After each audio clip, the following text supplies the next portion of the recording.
Let's cross now to Francesco Rizzuto, who is in Liverpool in the UK. He is the Dean and Head of the School of Law at Liverpool Hope University. Thank you so much for being with us on the program today.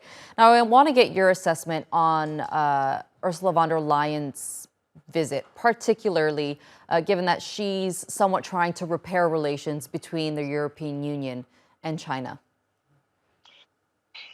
I think it's a very interesting question, really. She has clearly, over the last few weeks, been pretty critical of the Chinese position on the Ukraine in particular. Mending fences, it's difficult to see other than nice words.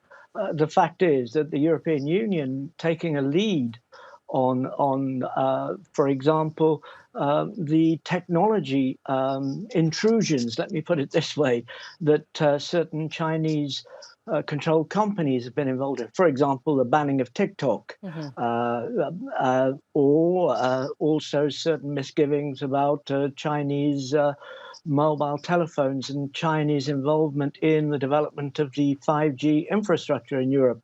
This is going to be extremely difficult. I mean, frankly, I think she's a bit of a sideshow in this. Right, and many EU analysts say this trip is a defining moment for her and for her career. But many diplomats in the bloc believe that it's going to be an extremely difficult task of trying to secure a China policy that's going to keep everyone happy.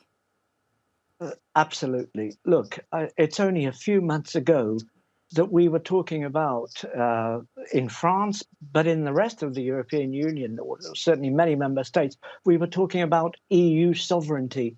Now, that is not exactly the kind of language that you can suddenly forget. And that is not setting, if you like, a standard for the kind of trade relationship that the EU will have with China that is going to be a return, if you like, to the past. There is no doubt in my mind that her task is going to be extremely difficult, as is Macron's, because I think the two need to be seen together. Look, there'll be lots of talk, but frankly, I think it's the beginning of a new definition, if you like.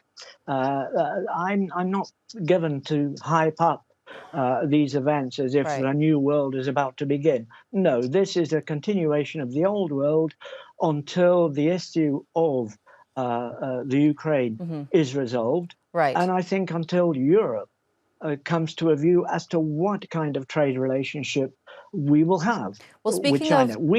Speaking of the war in Ukraine, Macron, that's on the top of his agenda with President Xi Jinping today.